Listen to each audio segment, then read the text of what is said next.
My family burst into a million unrepairable pieces, like an unfinished sculpture toppling down a staircase.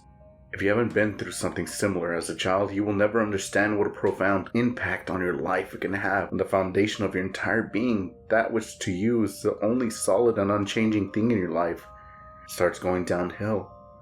There's nothing you can do but stand by and watch everything break apart around you. Every sense of direction, every concept of comfort and footing is turned upside down and torn from your tiny, confused hands as you try to cling on to whatever fleeting image of family you had left before you are thrown into the void, alone and separated from the few people that were as much part of your life as you yourself. This is what happened to my family. My father was never a troubled man, neither was my sister Lily. Up until a few months before her disappearance, when she started changing. 4 years younger than me, at 10 years of age, she truly was the precious little flower of the family. But right before her life would bloom open, her behavior grew weary, even anxious. A few weeks before the incident, she started completely shutting down. She would isolate herself from friends and stop talking even to me. Shivers would be upon her from the moment she woke up until the last moment of the day when I would see her.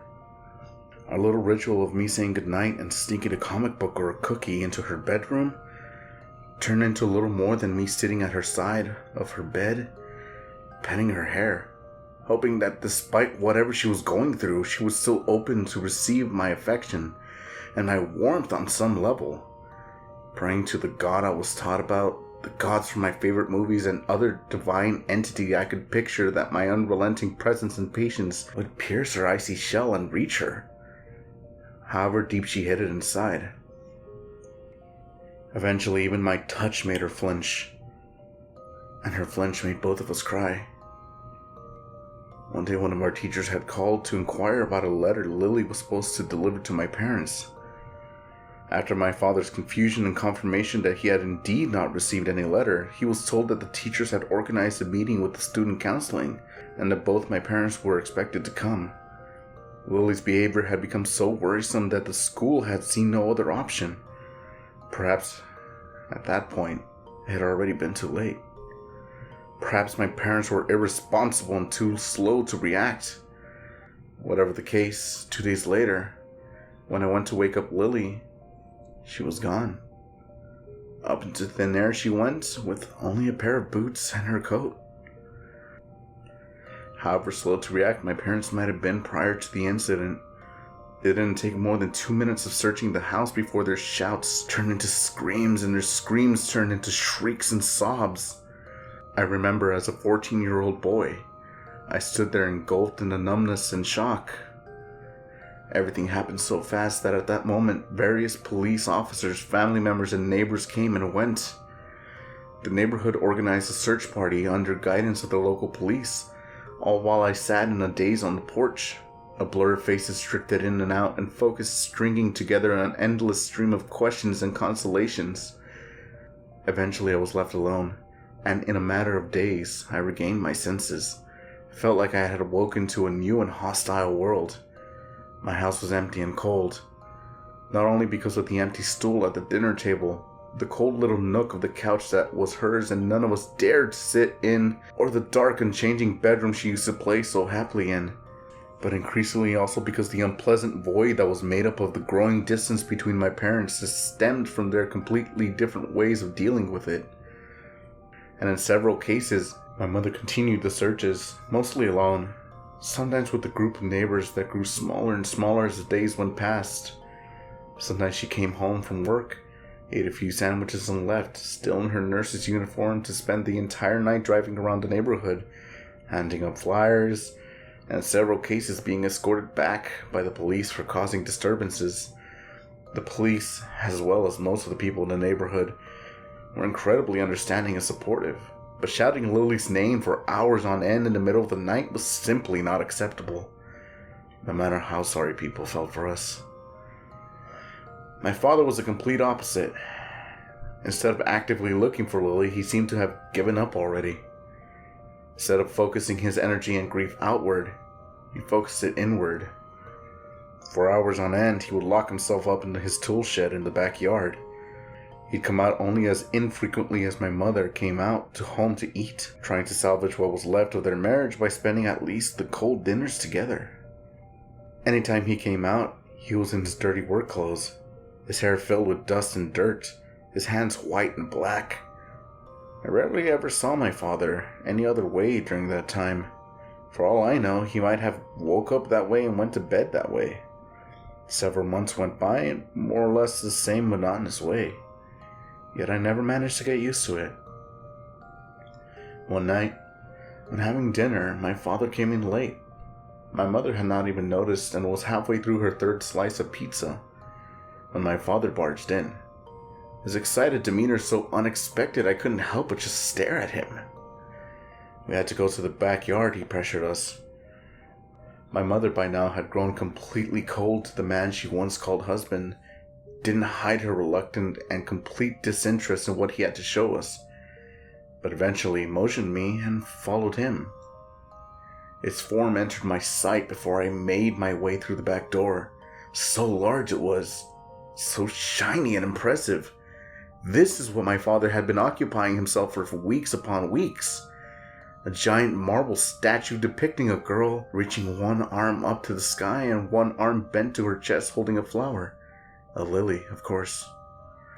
For a moment I felt a glimmer of hope that this gesture of parental love could open my mother up to my father again. But it faded at the same moment the glimmer in my mother's eyes faded, and the barely noticeable smile of awe that had almost formed on her lips sagged down again. Without saying a word, she turned around and left. By that time, it had been more and more clear that my sister had felt threatened or harassed by someone over the last months. Her last moments reconstructed as much as possible by police and family. The last weeks where she grew increasingly troubled either led up to her running away or being tricked to meet with someone that would end up being her kidnapper, or possibly even her killer.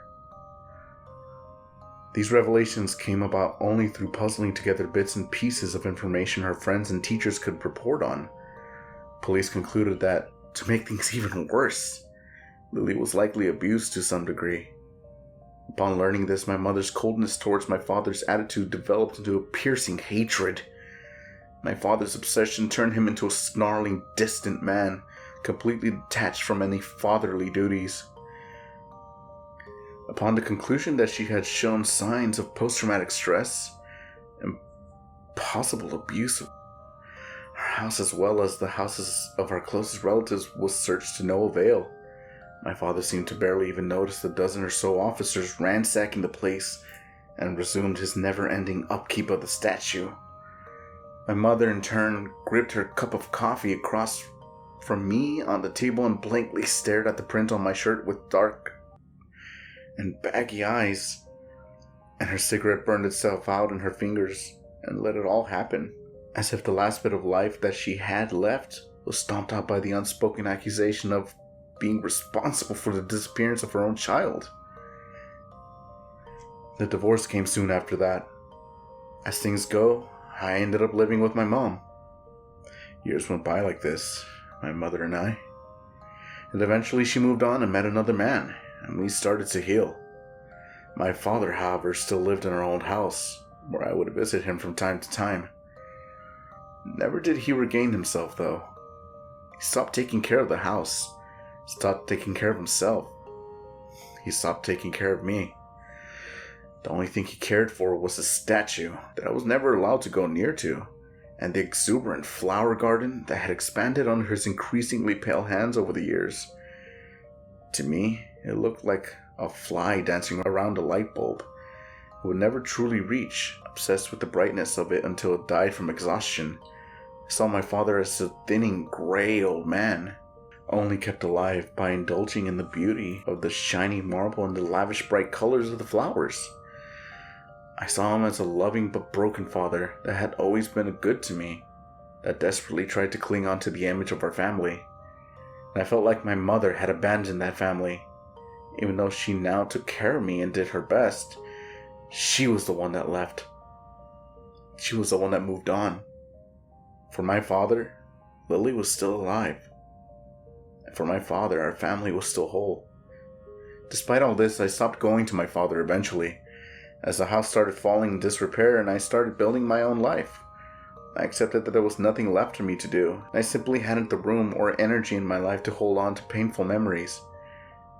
And though growing up, I learned to see my mother's choices as a way of saving herself and her sanity, and keeping the memories of our family intact, untainted by the obsessive indulgence of our father. I'm 24 now, and my father killed himself 2 months ago. With that, I was left as the sole beneficiary to the inheritance. This is limited to just the house. Expecting the worst, I invited a surveyor to assist me in assessing the value of the house and the cost of repairs. When I stepped foot in that house, the initial feeling of waking up in a new world came back.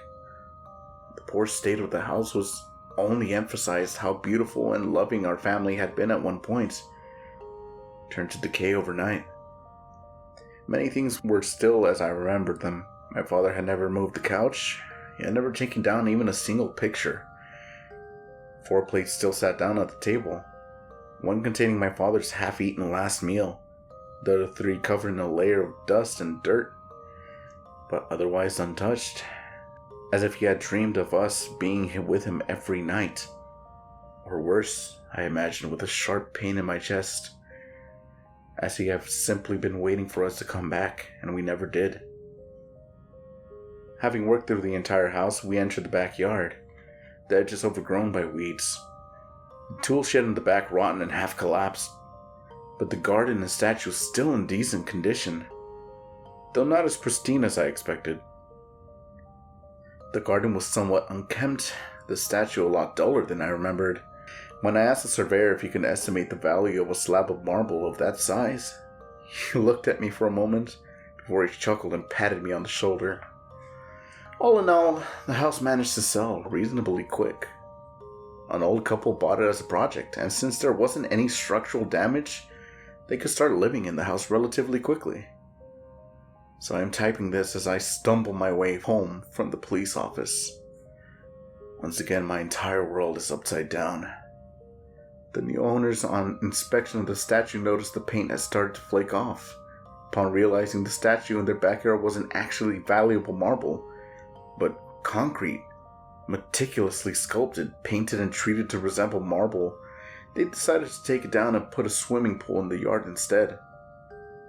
The concrete had become so brittle that it broke apart on impact with the ground, after which the police was immediately called. Why is this important enough for the police to interview me, you ask? Because after all these years, I think I understand that my father didn't lose his mind out of grief, but out of guilt. You see, he didn't sculpt the statue to mourn my sister.